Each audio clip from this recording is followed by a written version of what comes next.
ప్రియమైన దేవుని బిడ్డారా, యేసుక్రీస్తు వారి నామంలో మీకు వందనాలు చెల్లిస్తున్నాను. ఈరోజు ఒక ముఖ్యమైన విషయాన్ని మీకు తెలియజేయాలని ఆశపడుతున్నాను. అదేంటంటే దేవుని రాజ్యం అంటే ఏంటి అనే విషయాన్ని ఈరోజు తెలుసుకుందాం. చాలామంది దేవుని రాజ్యం అంటే పరలోక రాజ్యము అని చెప్తున్నారు. కొంతమంది స్వర్గం అనే విధంగా దేవలోకం అని, స్వర్గలోకం అని, పరలోక రాజ్యం అని చెప్తా ఉన్నారు. అసలు బైబిల్లో దేవుని రాజ్యం అంటే ఏంటి, బైబిల్ ఏం చెప్తుంది దేవుని రాజ్యం గురించి అనే విషయాన్ని మనం తెలుసుకుందాం. తెలుసుకునే ముందు యేసుక్రీస్తు వారి నామములు మీకు వందనాలు. యేసు పలుకుచున్నాడు మనిషి తరపున మీకు శుభం కలుగును గాక.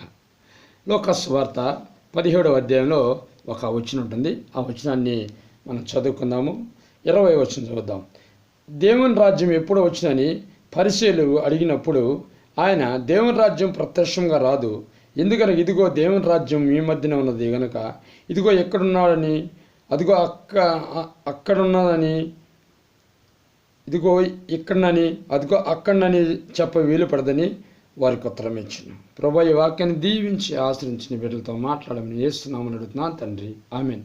గమనించండి, దేవుని రాజ్యం గురించి పరిసయ్యులు అక్కడ ఉన్న వాళ్ళు అడిగినప్పుడు అప్పుడు దేవుని రాజ్యం మన మధ్యలోనే ఉన్నది అంటున్నాడు. దేవుని రాజ్యం ఎక్కడుందంట? మన మధ్యలోనే ఉన్నది.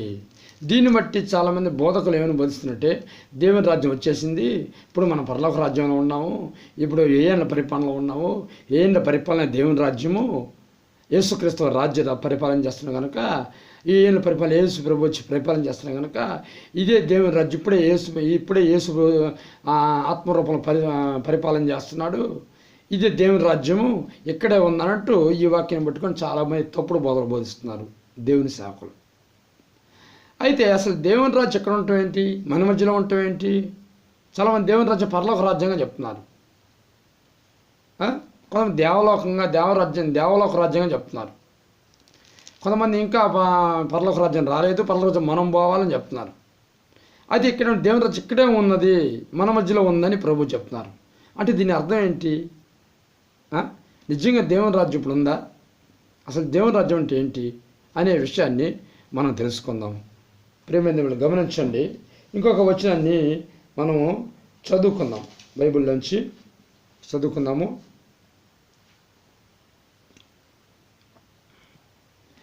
ప్రకటన గ్రంథము 1వ అధ్యాయము 6వ వచనాన్ని ఒకసారి మనం చదువుదాము. 1వ అధ్యాయం 6వ వచనం చూద్దాం. అసలు దేవుని రాజ్యం అంటే ఏంటి? ఇక్కడ చూడండి, 1వ అధ్యాయము 6వ వచనంలో, మనల్ని ప్రేమించుచు తన రక్తం వలన మన పాపముల నుండి మనల్ని విమోచించిన వానికి మహిమయు ప్రభావమును యుగయుగములు కలుగుగాక, ఆమేన్. ఆయన మనల్ని తన తండ్రియగు దేవునికి ఒక రాజ్యంగాను యాజకులుగాను చేశాను. చూడండి ప్రియమైన సహోదరులారా, దేవుని రాజ్యం అంటే ఎవరో కాదు, దేవుని రాజ్యం అంటే ఆయన నమ్ముకున్న వాళ్ళు. అర్థమవుతుందండి? దేవుని రాజ్యం అంటే ఎవరు? ఆయన్ని నమ్మి సంతోషంగా నమ్ముకున్న వాళ్ళే దేవుని రాజ్యం. అది ఎట్ట అవుతుందండి?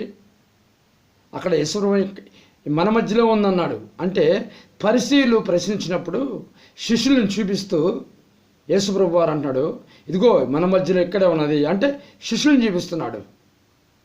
తను నమ్మిన శిష్యులను చూపిస్తూ తన బిడ్డలను చూపిస్తూ అంటాడు, దేవుని రాజ్యం ఇక్కడే ఉంది, మన మధ్యలో ఉంది, ఇదిగో ఇక్కడే ఉంది చూడండి అన్నట్టు చూపిస్తుంటాడు. అంటే ఇక్కడ ఏ వచ్చిన ఉంది?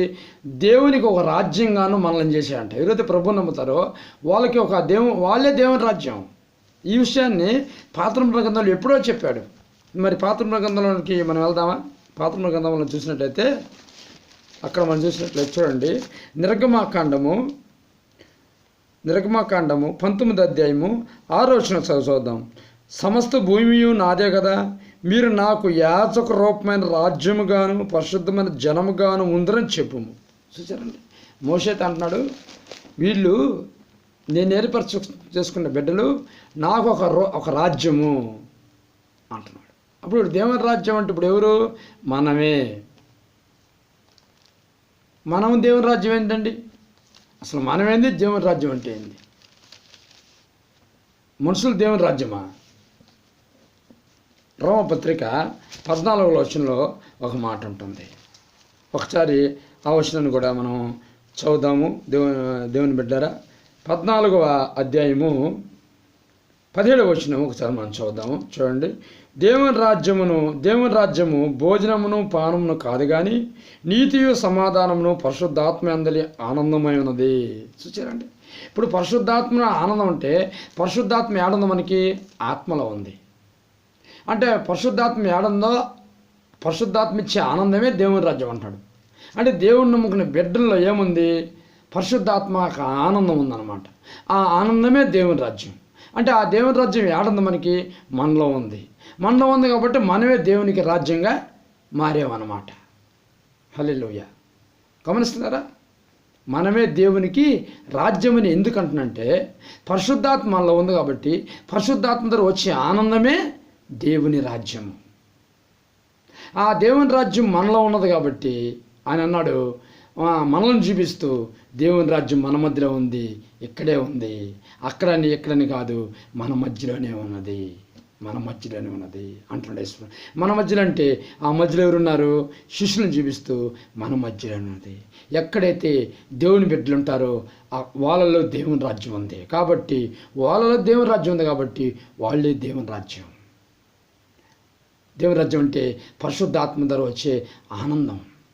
పరిశుద్ధాత్మ ద్వారా వచ్చే ఆనందమే దేవుని రాజ్యం. కనుక ప్రేమేంద్ర, దేవుని రాజ్యం అంటే ఏదో వచ్చేది కాదు కానీ పరలోక రాజ్యం కాదు కానీ, ఇక్కడ దీని అర్థం పరలోక రాజ్యం కాదు కానీ పరిశుద్ధాత్మల్లో వచ్చే ఆనందమే దేవుని రాజ్యము.